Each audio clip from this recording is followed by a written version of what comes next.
Good afternoon, everyone. This is Debbie Royce, AYCDC's Corporate Secretary. I'd like to welcome everyone to this afternoon's meeting. And before we formally begin, I would ask everyone to please mute your lines unless you're speaking.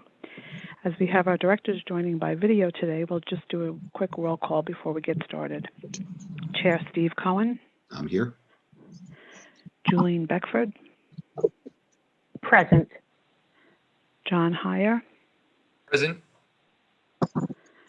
Daniel Coomer. Present. Gib Vacconi. Present. Lee Warshevsky. I'm here. And has Jennifer James been able to join the call? Or Ethel Tias, have you been able to join? Okay, thanks so much everyone for joining. Chairman Cohen, we have a quorum present and you're ready to begin. Great, thank you, Debbie, and good afternoon. It's nice to have everybody once again via Zoom and phone on what looks to otherwise be a lovely day. I now call to order the meeting of the directors of the Atlantic Yards Community Development Corporation for Tuesday, March 23, 2021. Before we get started, I will remind everyone to please mute your audio until you are ready to speak. Also, for the record, I will ask that anyone wishing to speak, please be sure to state your name before you begin, and that's especially the case for people on the phone. I'd like to note for the record that due to the public health concerns and as authorized by an executive order of the governor, this meeting will be conducted by video and teleconference. I will also note for the record that the public was given the opportunity to comment on today's agenda by submitting their written comments by 4:30 p.m. yesterday. I'd like to state for the record that no comments were received from the public. The directors have received the meeting materials in advance of today's meeting and are free to ask questions at any time. Before we begin with the substantive portion of the meeting, I would like to ask the directors whether anyone has any potential conflict of interest with respect to any of today's agenda items. If so, I would ask that you make an appropriate disclosure on the record at this time. We'll then make sure that you recuse yourself from any discussion or vote with regard to such matters. Hearing no recusals, our first order of business is the approval of the minutes of the July 28th, 2020 directors meeting. If I can have a motion to approve those minutes or any questions or comments with respect to those minutes. Moved. I get a second? Second. All in favor? Aye. Aye. Aye. Any opposition? Aye. Hearing none, the motion carries. I will now like to call Toby to present the next item. I think it may be actually the only item other than the president's report on today's agenda, a request for approval of the corporation's fiscal year 2021-2022 annual operating budget. Toby, when you're ready, please begin. Toby, we'll just note for the record that Ethel Tias has now joined the meeting. So thanks so much. Hello, Sorry, I Ethel. was late. That's okay. Thanks for joining. Good afternoon, directors. You're being requested to approve the 2021-2022 operating budget for the Atlantic Yards Community Development Corporation. The operating budget proposes a total of $211,953 in personal services that would cover salary and fringe benefits for 2 employees, and a total of $38,047 in non-personal services. This would cover the corporation's insurance costs and office occupancy expenses. The total budget equals to $250,000. I'll note that the corporation's budget is fully funded by a cost agreement that is established with the project's developer. That amount is held by ESD and is dispersed through our finance department. I'm happy to take any additional questions that might be related to the budget. If not, I recommend your approval of the 2021-2022 operating budget. Aye, is Ethel Tias. Is there a written version of the budget? Excuse me. Can you share a written version of the budget? Yes, the budget is part of the director's materials that were shared and also has been posted online with the meetings noted. My bad, thank you. No problem. Any questions, additional questions? If there are no additional questions, I'll call for a motion. So moved. Second, Second. all in favor? Aye. Aye. Aye. Aye. Any opposition? Hearing none, the motion carries. I'd now like to call on Marion to provide us with the president's report. This item is being presented for your information only and no vote will be required. Marion, please begin whenever you're ready. Thank you, Steve. Good afternoon, directors. It's good to see all of you. First quarter of 2021, this is our first CDC meeting, and I just want to provide a very quick project update, construction update. Also note that Scott and Amir are both on the line that will be able to answer questions related to the construction component of this report. What I will do is I will give just a high-level review of the report, and then I will ask Toby will do the community relations report, and then we'll have a very detailed construction report or more detailed construction report from Scott and Amir. So right off the bat, let me just share with you where we are on Site 5 in the condemnation proceedings. We have not taken any action to commence an environmental review for any of Site 5 related modifications. And so until the development team and PC Richards can resolve their discussions and negotiations, ESD has not taken any action.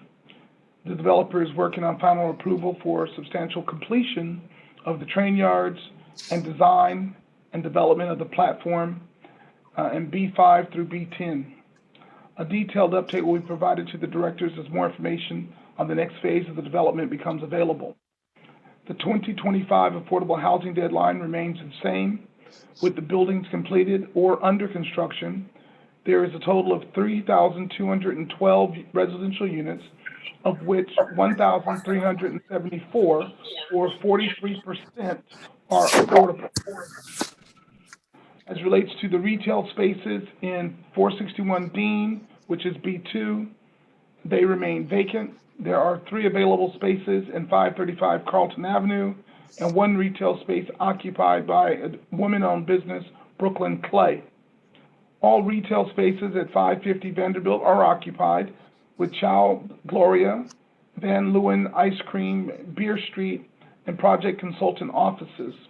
A new retail tenant is expected at 38 6th Ave soon, joining the Tishman Construction Field Office and the New York Presbyterian Medical Offices.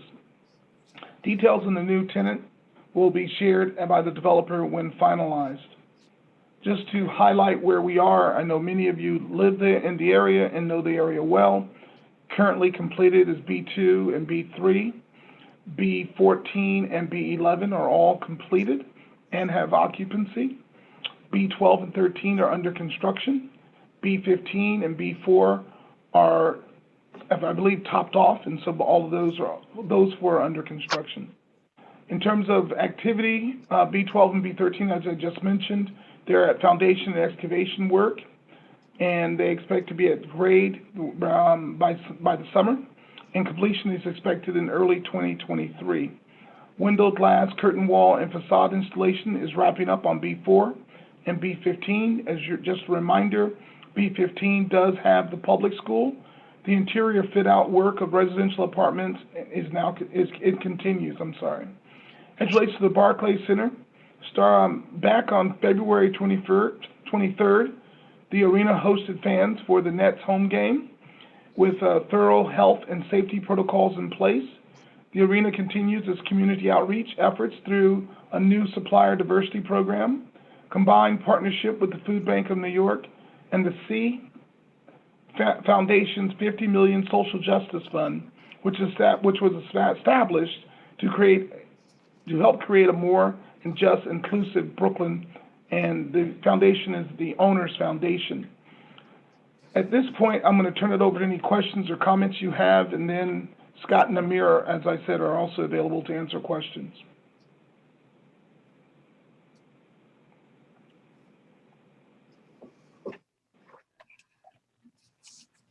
Hi, this is Gib. I have one question, and if it's not something Mary can answer, I can ask Scott during his presentation. But some time ago, about a year and a half ago, the developers published an announcement that construction of the rail yard would begin in 2020. And it hasn't, I mean, the platform would begin in 2020 on block 1120. And that obviously hasn't started yet. And I just wanted to see if we could get some information as to what the nature of the delay was. Was it related to COVID or something else? And are there still issues that have to be resolved before construction can begin? Yeah, thank you, Gib.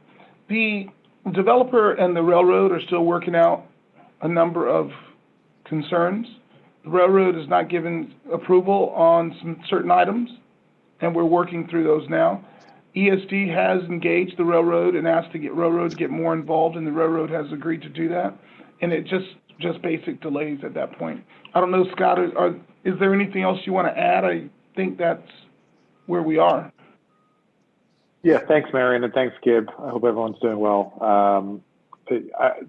Marion's right. COVID did obviously play a significant impact in some of the things that happened. We lost a number of months with the railroad in terms of the impact of COVID on their operations and their availability. But we've been working closely with them, trying to get to the place where construction can start. And so, as Marion said earlier, as soon as we have the final plans in place, we will make announcements on the updated schedule.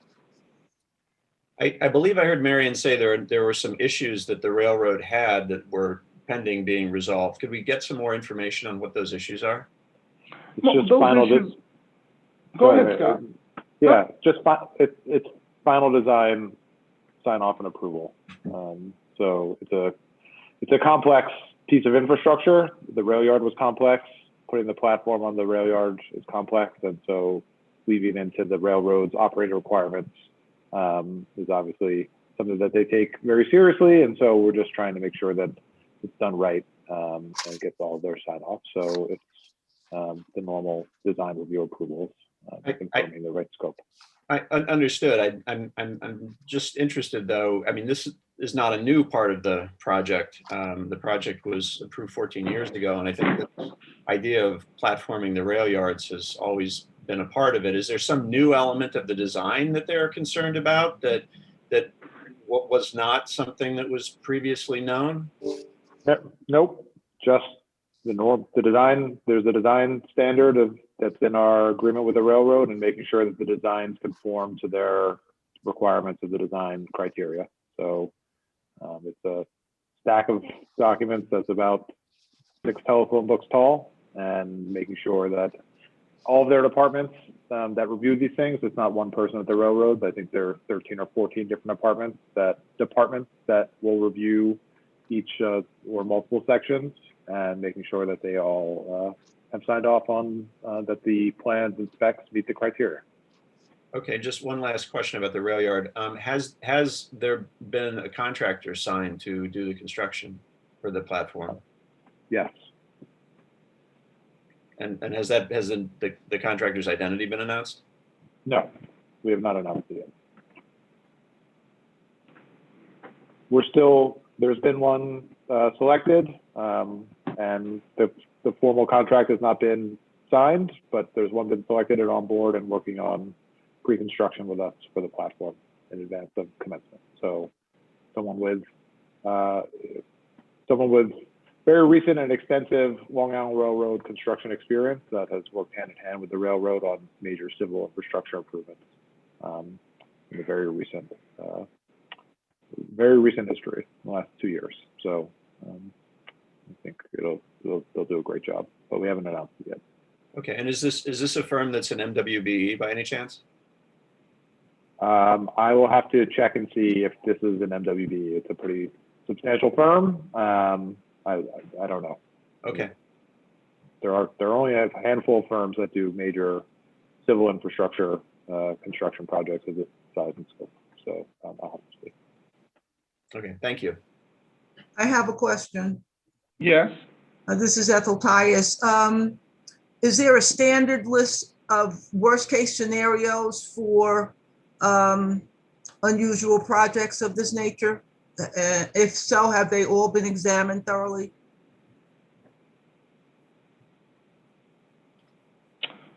Ethel, can you help me understand the question a tiny bit better? When you say a worst case scenario list, what do you mean?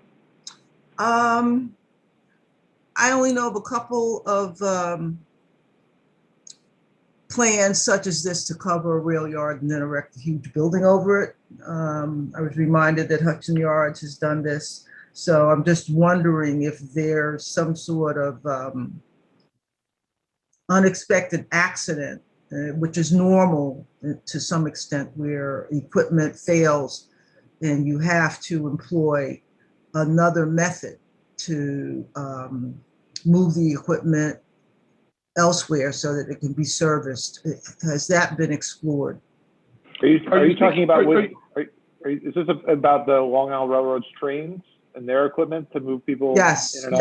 yes, the whole concept. Yes, that is one of the key parts of the rail yard. Sorry to cut you off, Marion, but one of the key parts of the rail yard was building the West Portal, which gave the railroad a second means of access to the Vanderbilt yards. Okay. From Atlantic Terminal. So now there's the East Portal, which was always there and it's been repaired and improved, as well as the West Portal that runs basically underneath Atlantic Avenue, under 6th Avenue and into the rail yard with a much shorter and easier way to the trains to go forwards in. And so that provides the opportunity in the case of an equipment failure or in a worst case scenario that even though these trains move at a very slow speed, a potential derailment, which has happened in other areas throughout the mass transit system, that the railroad has the ability to bring whatever equipment they need in to address those operational issues to make sure that they're able to function and maintain the standard of transit that they need. Okay, so you're saying there is an alternate egress or exit pathway?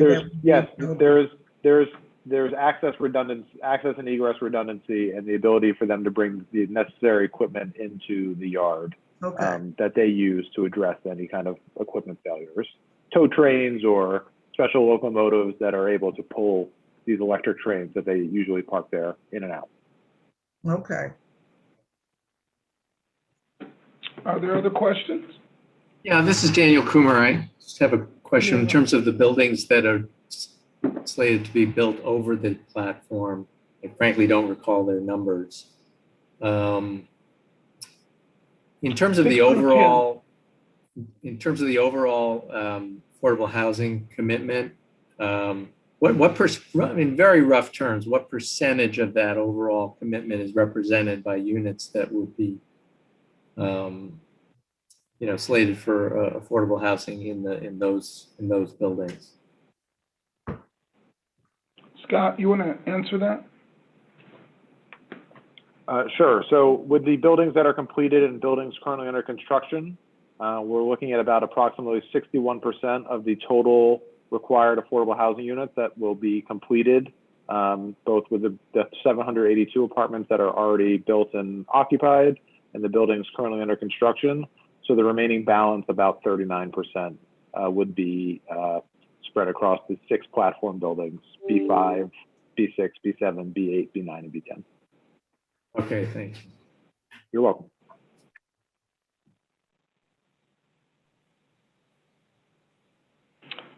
Other questions?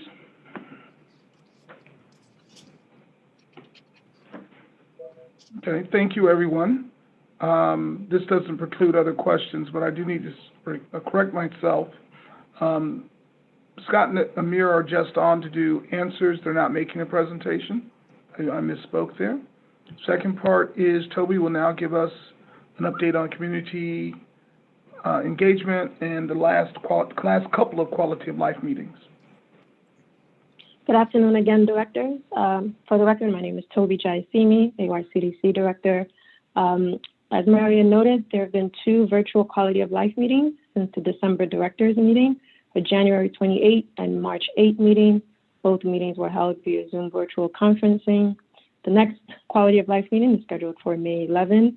I'll note that the average attendance for both of those meetings has been approximately 25 attendees, with representation from the local community boards and also elected officials.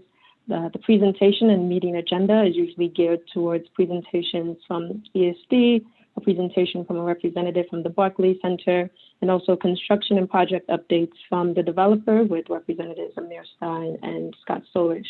I'll note that a copy of all of the quality of life meeting presentations and also notes, which is a detailed summary of each meeting, is available on ESD's website, esd.ny.gov/Atlantic Yards. For your information, I'll provide just a quick overview of some of the discussions that have come up for the last two meetings. As Marion and Scott both reviewed, there have been questions from the community about the platform construction, B5, which would be the first building that would be erected over the platform, the status of the Long Island Railroad substantial completion, questions with regards to the project's 2025 affordable housing obligation.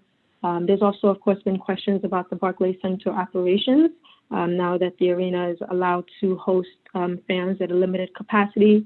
As Marion also noted during his president's report, there's also been a number of different community efforts that have been carried out by the Barclay Center in partnership with the Food Bank of New York, with the Hospital for Special Surgery, and also through the Joseph Tsai Foundation, which has established a social justice fund to support, addressing racial equality and also other injustices in Brooklyn. There have been questions with regards to the construction schedule for the 4 buildings under construction. There was a note with regards to having a representative from the School Construction Authority participate in a future quality of life meeting to discuss the logistics for the middle school that would be open at the base of B15. There were also questions with regards to the affordable housing lottery application and details of the 4 buildings currently under construction. That information is not available yet, but once we do have the lottery information and the AMI bands, that will be widely distributed to the community. With regards to the Site 5 condemnation proceedings, it was noted that there were currently no updates. ESD's condemnation proceedings are stayed until resolution of the litigation between PC Richards, Forest City, Brookfield. We'd also gotten some notes and concerns from the community with regards to a leak issue on Dean Street, but we'll note that that's not project related. The matter is being addressed by DEP, and we'll be sure to be responsive to any questions or comments that come in from the community. That's the very quick overview of some of the quality of life meetings that we've had and also community relations issues that have come up. I'm happy to take in any questions or be responsive to any questions or comments that you have.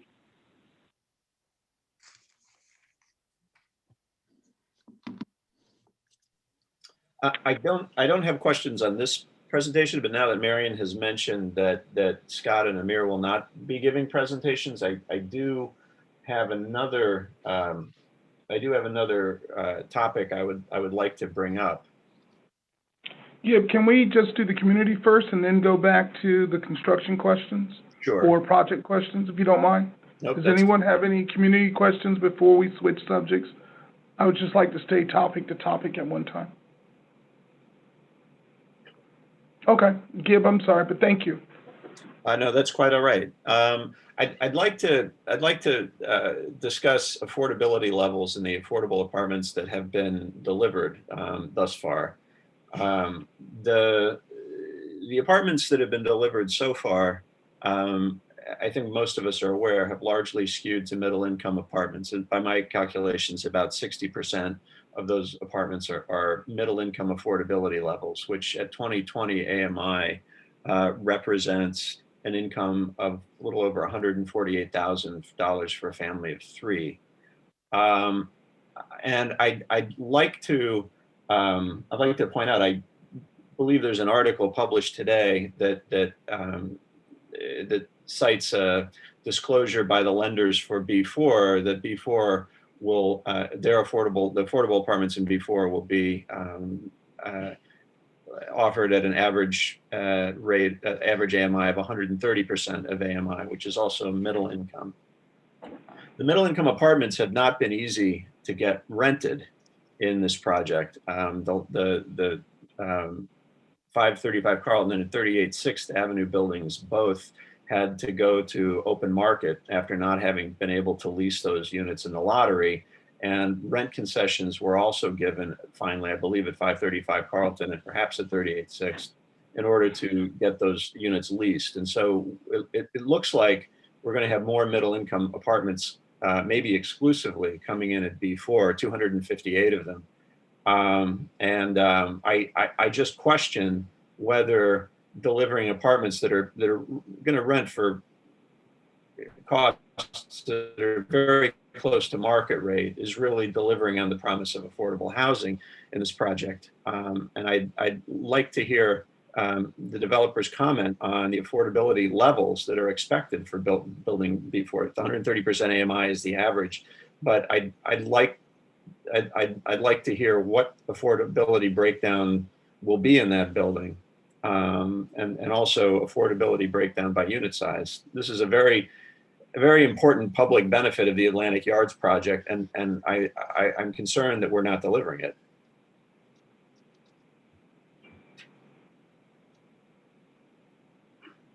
Hi, Gib. I saw your comment about the open streets, and first I want to say thanks for all the work that you did on that in the Times article. I didn't know I had a Times article, so thanks for letting me know about that. Yeah, you need a Google alert for your name.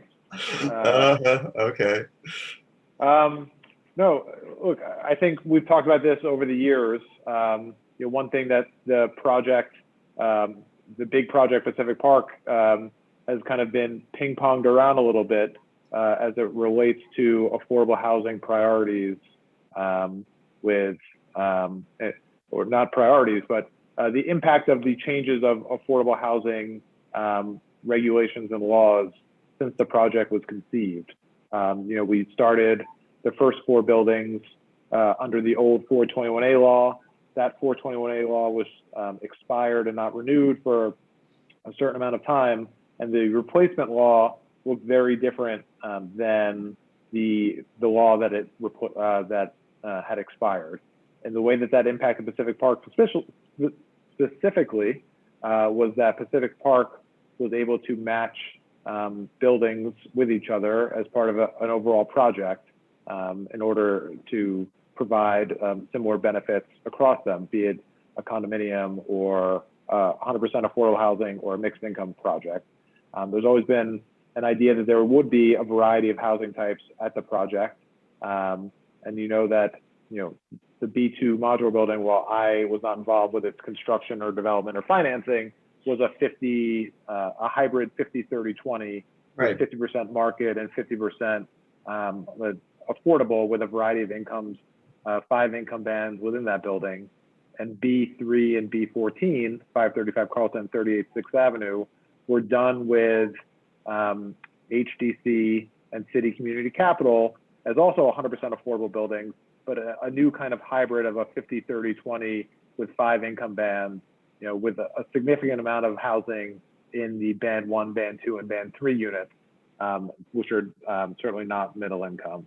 And as we move forward, the ability to do, we had to relook at the project plan and also look at the changing priorities of especially the city housing agencies, which when you're looking at projects that are close to 900 apartments are significant. So there's no public financing in this project. It's 100% done without private financing, and under the new guidelines of 421A, or Affordable New York. So the income levels, the final rents and income bands for all the units has not been set. There will be a variety of units in there, but nothing has been finalized yet. But it will be under the Affordable New York plan because there was no bond financing deal here. And as we continue to look at the future buildings, we completely remain engaged with the city and state as now the stimulus plan has been passed, the impacts to the city and state budgets that were feared or expected due to the last year, and the impact on the budgets and the city and state are temporarily or potentially long-term resolved given the stimulus plan. and what the city and states, especially the city's priorities are for affordable housing and participation in these projects. We remain totally engaged with HDC and HPD and look for ways to deliver on a variety of affordable units. And I think to date, we have done so and continue to do so. I hope that provides some insight.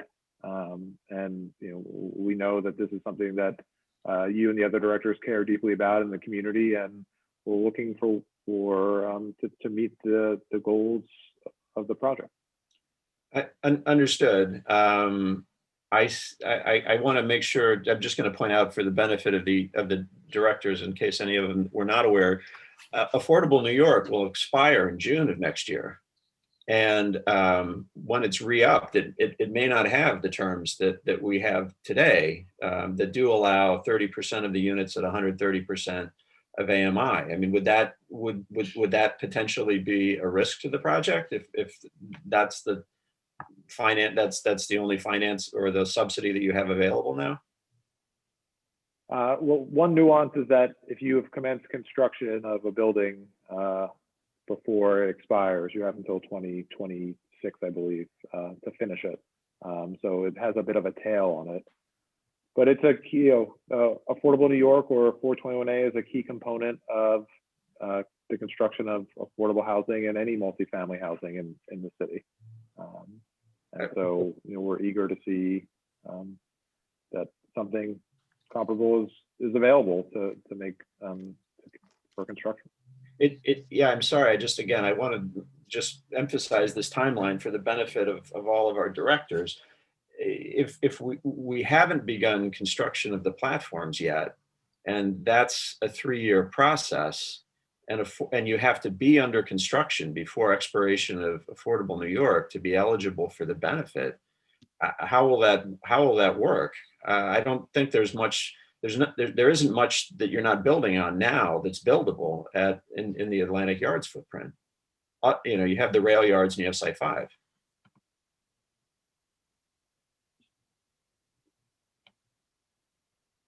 Sorry, was that a question for me or for the other directors? Yeah. No, I'm just making sure we're all on the same page. You mentioned that you can take advantage of the 421A abatement if you go under construction before June of 2022. But I don't know where that construction.